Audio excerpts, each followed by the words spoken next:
I remember that day like it was just yesterday, even though I was only 6 years old. My name is Julie, and that day changed my life forever. Dad had gone on another business trip, leaving Mom and me alone in our house. I was playing with my dolls in the living room when I heard the doorbell ring. Mom rushed to answer it, her face lighting up when she saw who was there. "Julie, honey, go to your room and play," she said, her voice shaking with excitement. I did as she asked, but curiosity got the better of me.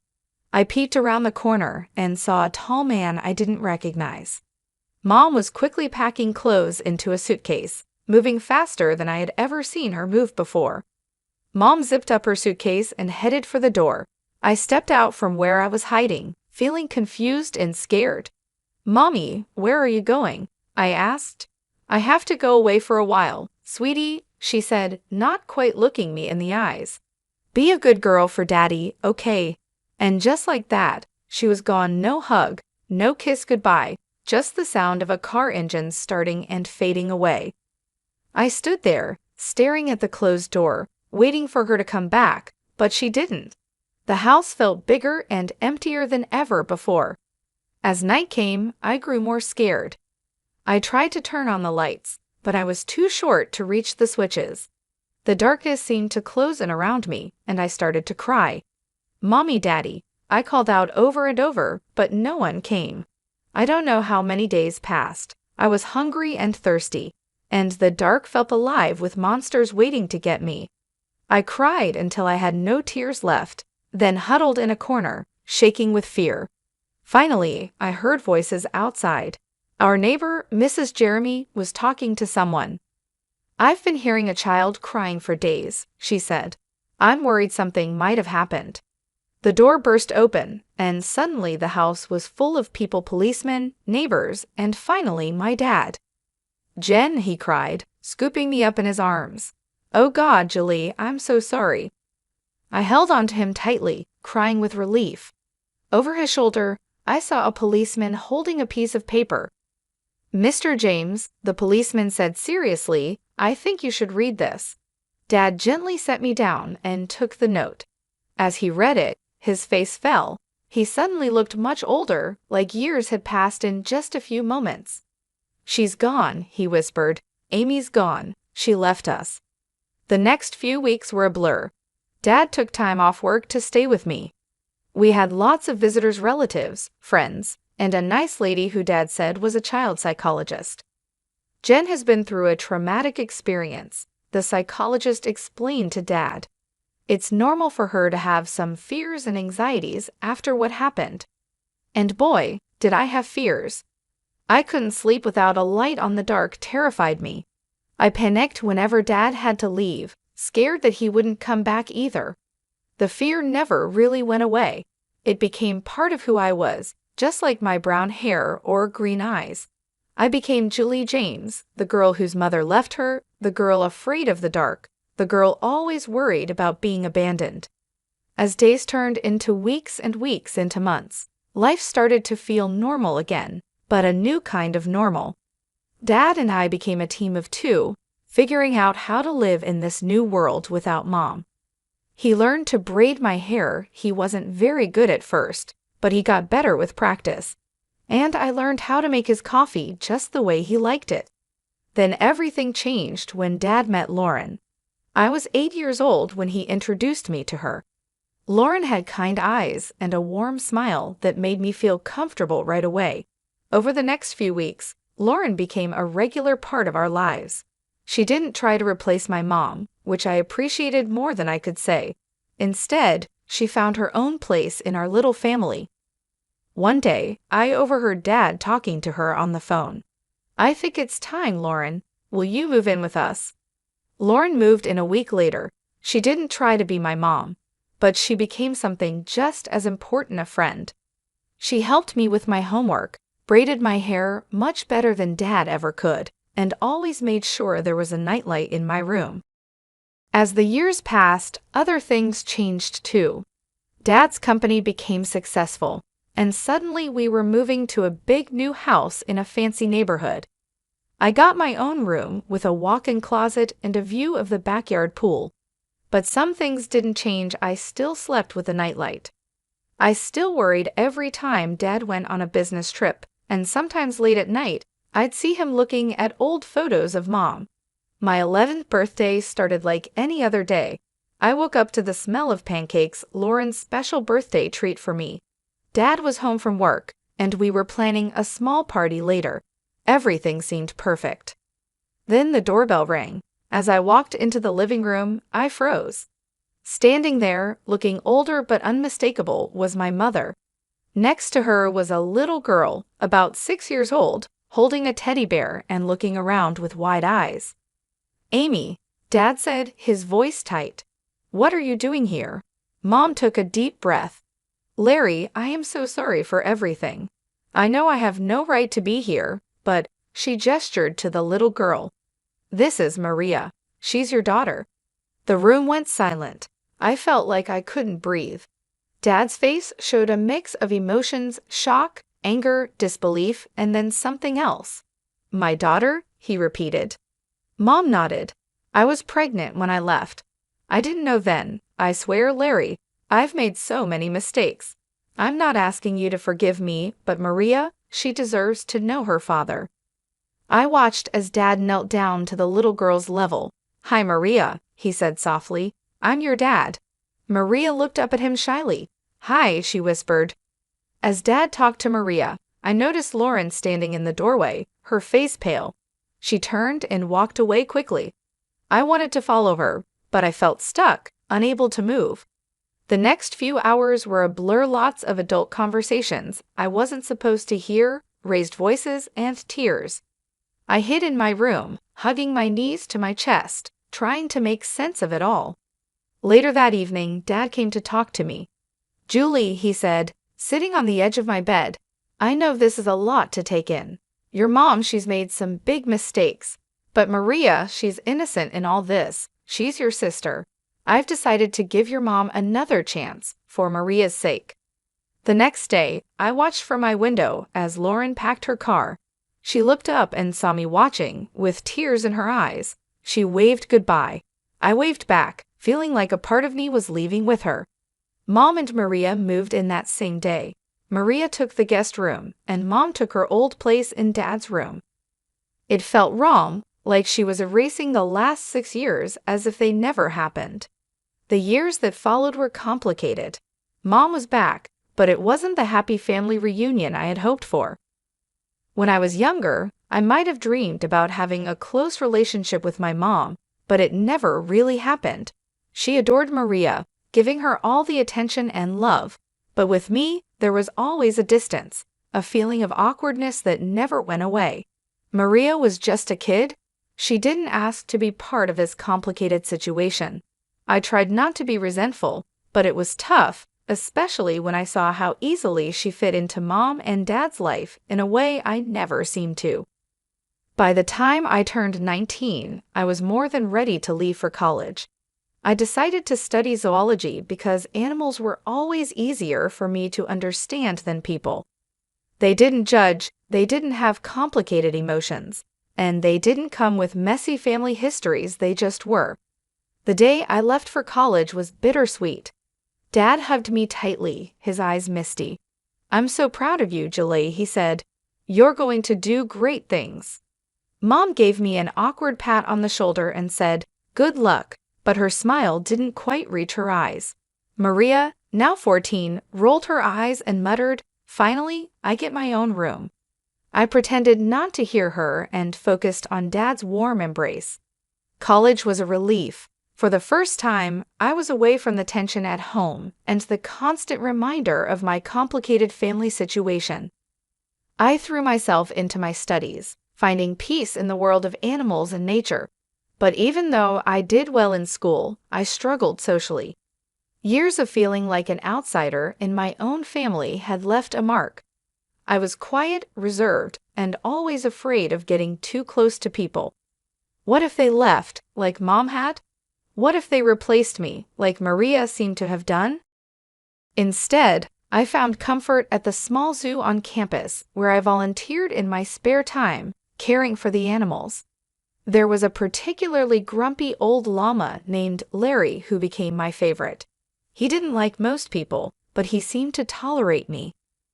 The years at college went by quickly, and before I knew it, I was graduating. As I stood in my cap and gown, diploma in hand, I scanned the crowd. Dad was there, beaming with pride.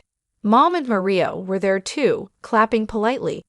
"Congratulations, Julie," Mom said stiffly. "Your father and I have been talking, and, well, we think it's time you started looking for your own place. You know, spread your wings." I felt like I had been punched in the stomach. I looked at Dad, hoping he would disagree with Mom, but he just looked away, his face full of pain. "Right," I said, trying to keep my voice steady. "Of course, I'll start looking right away." The days after my graduation were tense. I was back in my childhood home, but it didn't feel welcoming at all.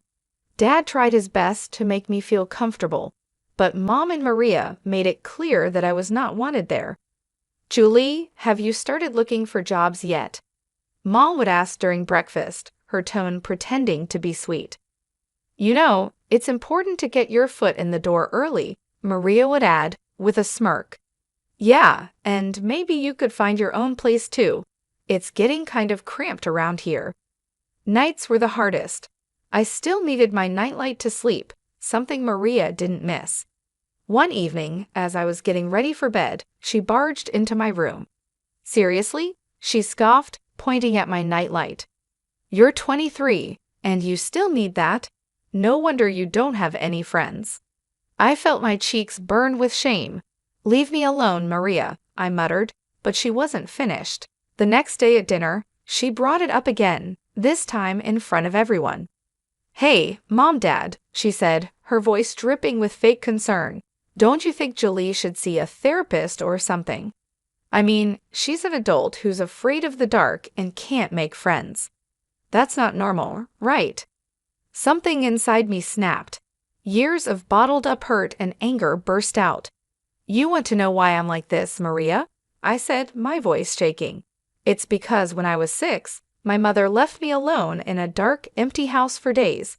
Do you have any idea what that does to a child?" The table went silent. Dad stared down at his plate, his face full of guilt and pain. Mom's eyes widened in shock, and then quickly filled with tears. "How dare you?" she cried, her voice rising dramatically. "How can you be so cruel and vindictive? I've tried so hard to make amends, to be a family again, and this is how you repay me?" As Mom continued her tearful rant and Maria smirked triumphantly, I realized something: I couldn't live here anymore. This wasn't my home, and these people, they weren't my family, not really. From that day on, I threw myself into job hunting with new determination. Finally, a glimmer of hope, I had an interview scheduled at a small wildlife rehabilitation center. It wasn't glamorous, but it was a start. I left the house that morning feeling cautiously optimistic. But when I arrived, I found a hastily scribbled note on the door. "Interviews canceled due to unforeseen circumstances. We apologize for the inconvenience." Disappointed, I headed home earlier than expected. I unlocked the front door and heard voices coming from the living room, Mom and Maria deep in conversation. I was about to let them know I was home when I heard my name. If Julie wasn't around at all, Maria was saying, I mean, it's not fair that she gets any of Dad's money. She's not even really part of this family. "I know, sweetie," Mom replied in a calming voice, "but we have to be patient.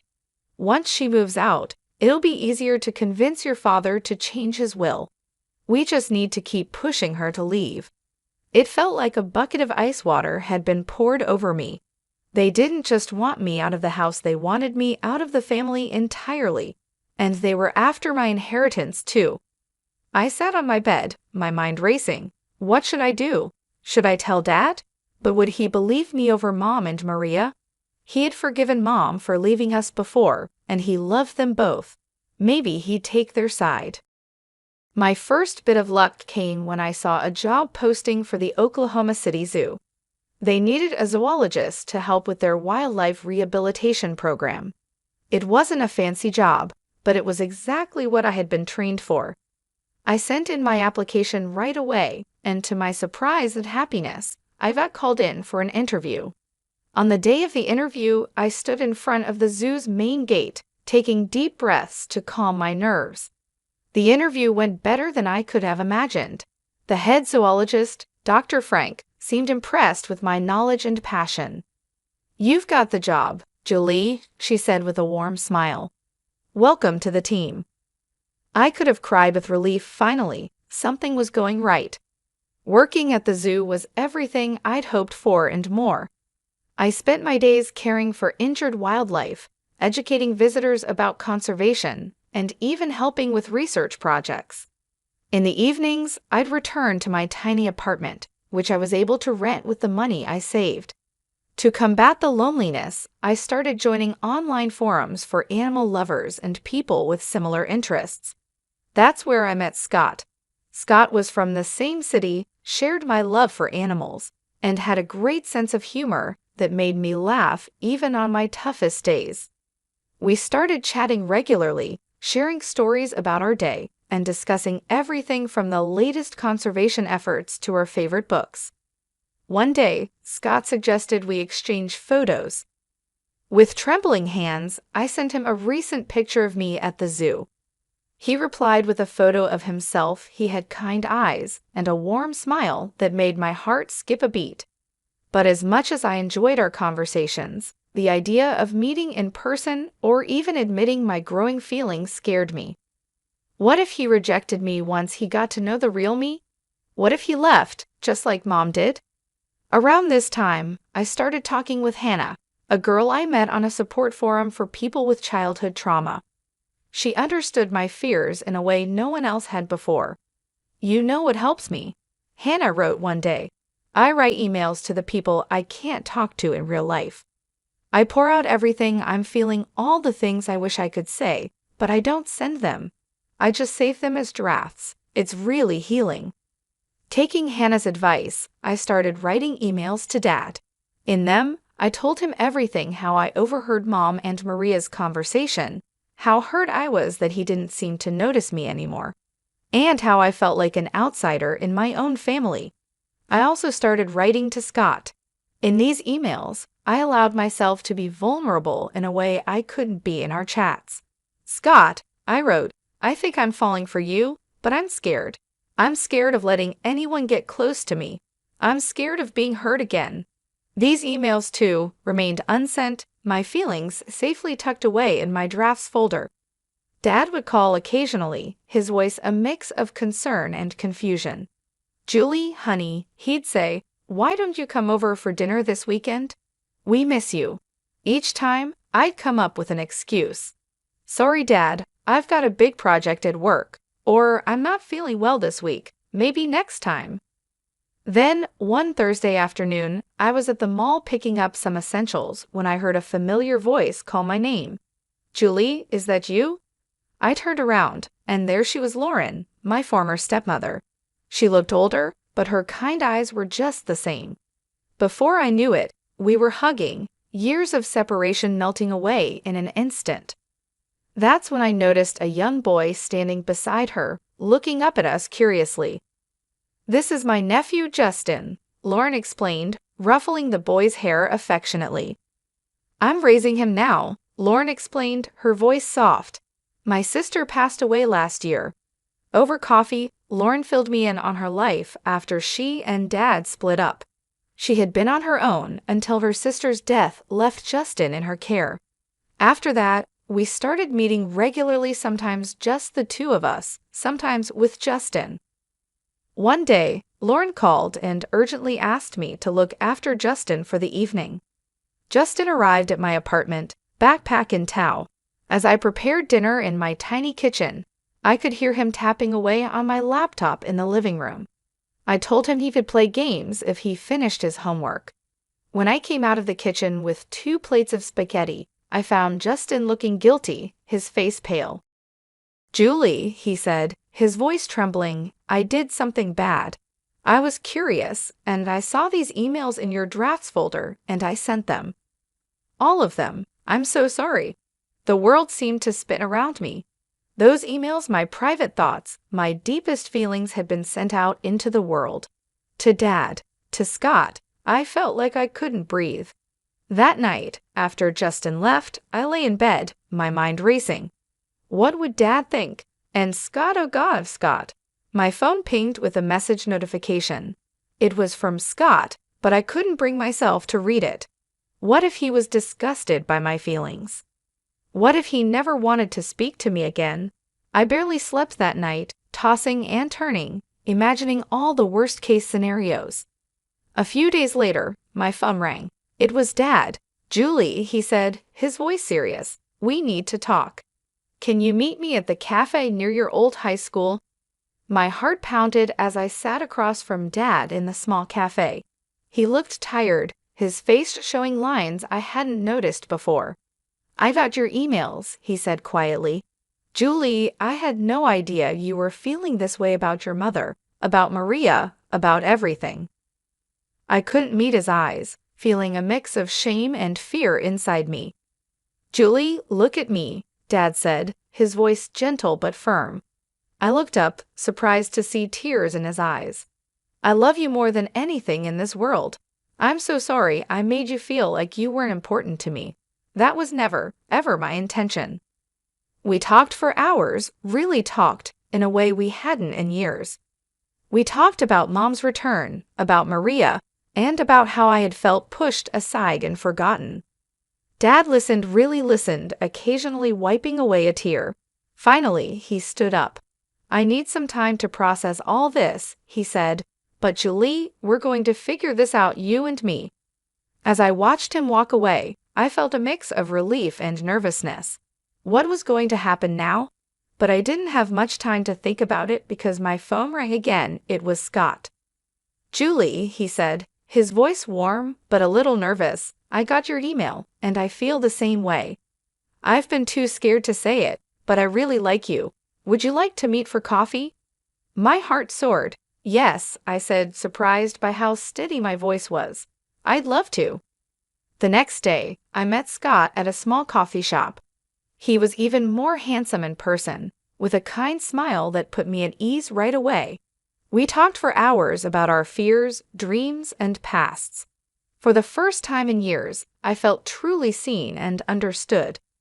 As the autumn leaves began to fall, my phone rang one crisp morning.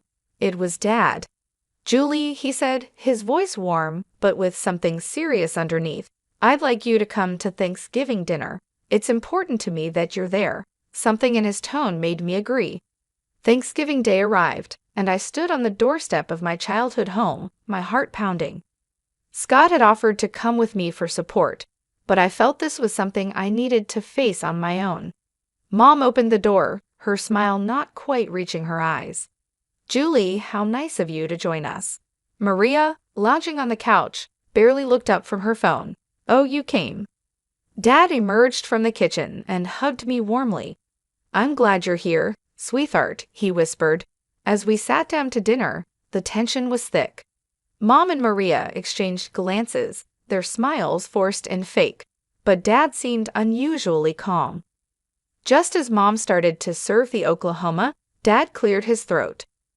"Before we begin, there's something we need to discuss." He reached down beside his chair and pulled out a thick manila folder. Dad began laying out documents on the table.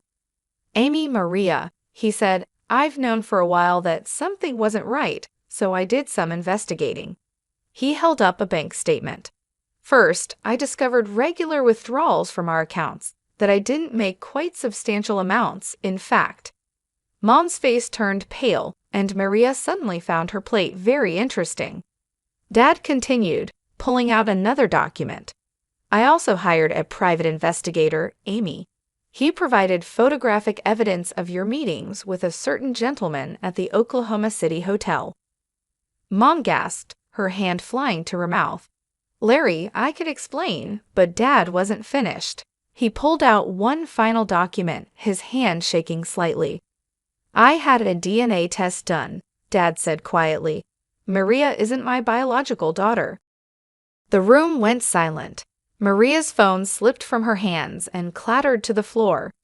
Mom looked like she might faint. I've already spoken to my lawyer, Dad continued, his voice steady even though his eyes showed emotion. Amy, I'm filing for divorce, and I'm afraid I'll have to ask both you and Maria to leave this house. Mom found her voice, anger replacing her shock. You can't do this. I'll take you for everything you've got. Dad's expression hardened. Actually, Amy, you won't.